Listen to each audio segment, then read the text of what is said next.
اندرا ریزولوشنوں کی خلاف ورزی کر رہے ہیں، کن ریزولوشنوں کا نام لیتے ہیں؟ کیا وہی ریزولوشن جن کو کل ہی اس نے ربی کاغذ کے ٹکڑوں سے پکارا، کیا وہ بات صحیح تھی یا یہ بات صحیح؟ آپ کشمیر کے لوگوں کے حق خود ارادت کے لیے تڑپ رہے ہیں۔ میں پوچھنا چاہتا ہوں، جو 15 لاکھ کشمیری تمہارے دست اختیار میں ہیں، آپ نے ان کو حق خود ارادت دے دیا؟ کیا آپ نے ان کو یہ آزادی دی کہ وہ اپنی قسمت جس طرح چاہیں بنائیں؟ آپ تو دنیا کو دہائی دے رہے ہیں، آپ ہندوستان کو گالیاں دے رہے ہیں، لیکن گھر کی صورت تو کیا ہے آپ کی؟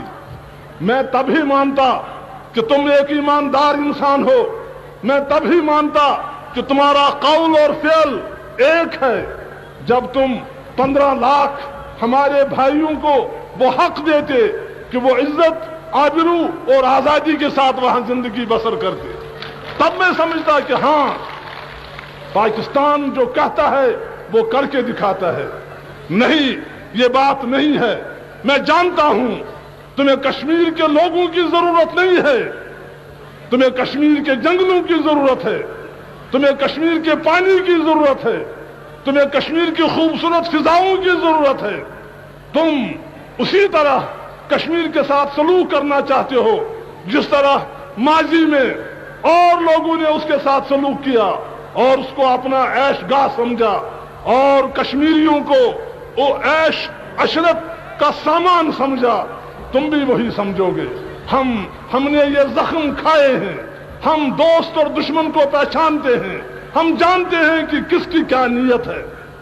آپ بڑے سے دہائیاں دیں دنیا کو، ہم جانتے ہیں یہ تم لوگ ہو جنہوں نے ہمیں آج 27 سال سے مصیبت میں ڈالا۔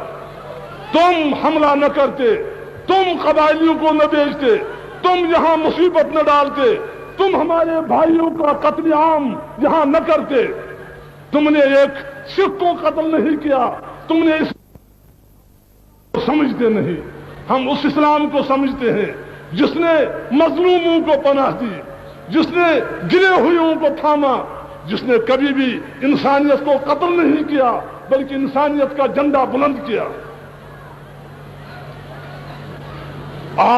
تم لوگ یہ نہ کرتے تو شاید صورت دوسری تھی۔ کیا کہا تھا ہمیں؟ کیوں تم نے قبائلی بھیجے؟ کیوں تم نے تلوار کے ساتھ ہمیں ختم کرنا چاہا؟ شرمانی کی روح بھی پکار رہی ہے ہمیں۔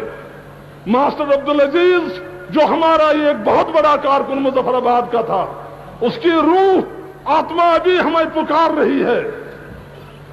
کیوں تم نے اس کو خون کے گھاٹ اتارا؟ کیوں تم نے اس کا قتل عام کیا بارہ مولہ میں اور مظفر آباد میں؟ اس لیے نا کہ عبدالعزیز نے وہاں ہندو اور سکھ عورتوں کو اپنے گھر میں پناہ دی تھی اور یہ کہا تھا کہ اسلام اجازت نہیں دیتا ہے قتل کرنے کی اس طرح۔ یہ بھی تمہاری بہنیں ہیں، یہ بھی تمہاری مائیں ہیں۔ میں نے اگر ان کو پناہ دی، میں نے گناہ کیا کیا؟ تم نے پاکستان بنانا ہے، مجھے اس سے کوئی غرض نہیں۔ محض اس گناہ پر اس کو گولیوں سے چھلنی بنایا گیا۔ اگر تم یہ حرکتیں نہ کرتے، نقشہ شاید کچھ اور ہوتا۔ تم نے ایسی حرکتیں کی اور بازی ہار گئے۔ باقی اس وقت ہم تو اس طرح سے بھیڑ بکریوں کی طرح سے اپنی قوم کو قتل ہونے کی اجازت نہ دیتے۔ ہم نے مقابلہ کیا۔ ہمارے پاس ہندوستان کی فوج نہیں تھی، ہمارے پاس خود اپنی یہاں ریاست کی فوج نہیں تھی، لیکن ایک عزم تھا، ایک ارادہ تھا۔ وہ ارادہ آج اس وقت ہم نے نہیں کیا تھا 47 میں، وہ 31 میں عزم کیا تھا۔ ہم کسی بھی شخص کو ہم اپنی تقدیر کے ساتھ کھیلنے کی اجازت نہیں دیں گے، وہ کوئی بھی ہو۔ تمہارے نمائندے ہمارے پاس آئے، ہم نے ان سے کہا کہ ہمیں تو کوئی جھگڑا نہیں، پاکستان اور ہندوستان تم لوگوں نے بنایا، ہم یہاں سوچیں گے اب ہمیں پاکستان میں جانے سے فائدہ ہوگا یا ہندوستان میں رہنے سے فائدہ ہوگا یا آزاد رہنے سے فائدہ ہوگا. یہ فیصلہ کرنا ہمارا کام ہے. یہ فیصلہ کرنا یہاں کے ہندو سکھوں مسلمانوں کا کام ہے. اسی کو حق خود ارادیت کہتے ہیں. ہم نے کہا تھا کہ تم جو ہمارا فیصلہ ہوگا اس کو تمہیں قبول کرنا چاہیے. جو ہمارا فیصلہ ہوگا اس کو ہندوستان کو قبول کرنا ہوگا. جو ہمارا فیصلہ ہوگا دنیا کو قبول کرنا ہوگا. تم نے کہا نہیں. تم نے کہا نہیں. تمہاری تقدیر کا ہم نے فیصلہ کر لیا ہے. میں نے پوچھا کہ وہ آپ کو کس نے وہ مختار نامہ دیا تھا؟ ہم نے تو نہیں دیا تھا مختار نامہ. تم ہماری تقدیر کا فیصلہ کرو. ہم تو 31 سے لڑتے رہے ہیں کہ اپنی تقدیر کے مالک ہم خود بنے. تم کیسے ہماری تقدیر کا فیصلہ کر سکتے تھے؟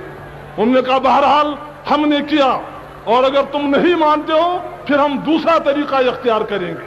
میں نے کہا اگر تم نے وہ طریقہ اختیار کیا تو ہماری لاشیں ہوں گی پھر تمہیں آنے دیں گے اپنے وطن میں. انہوں نے ایسا ہی کیا. انہوں نے قبائلی بھیجے. انہوں نے تلوار کے زور سے ہمیں اپنا غلام بنانا چاہا. ہم نے اسے انکار کیا. ہم نے عزم کیا کہ ہم جانے دیں گے لیکن کبھی بھی اس پوزیشن کو قبول نہیں کریں گے. ہم نے امداد طلب کی. ہم نے مدد مانگی. آخر ہم نے اپنی عزت کو بچانا تھا. اس وقت ہندوستان سامنے آیا. اس نے ہمارے ان قدروں سے اتفاق کیا, ان مقاصد سے اتفاق کیا جن کے لیے ہم جنگ لڑ رہے تھے, اور ہمارے اس حق کو پوری طرح سے تسلیم کیا کہ ملک کی تقدیر جو ہے وہ یہاں کے ہی لوگ بنا سکتے ہیں جو بھی ان کی مرضی ہو. چنانچہ وہی ہمارا ان کے ساتھ سمبند ہوا اسی لال چوک میں. آپ کو تو یاد نہیں ہوگا, ہندوستان کا مایناز سپوت اور لیڈر جواہر لال یہاں آیا. اس نے اپنا ہاتھ ہندوستان کا ہاتھ میرے ہاتھ میں دیا.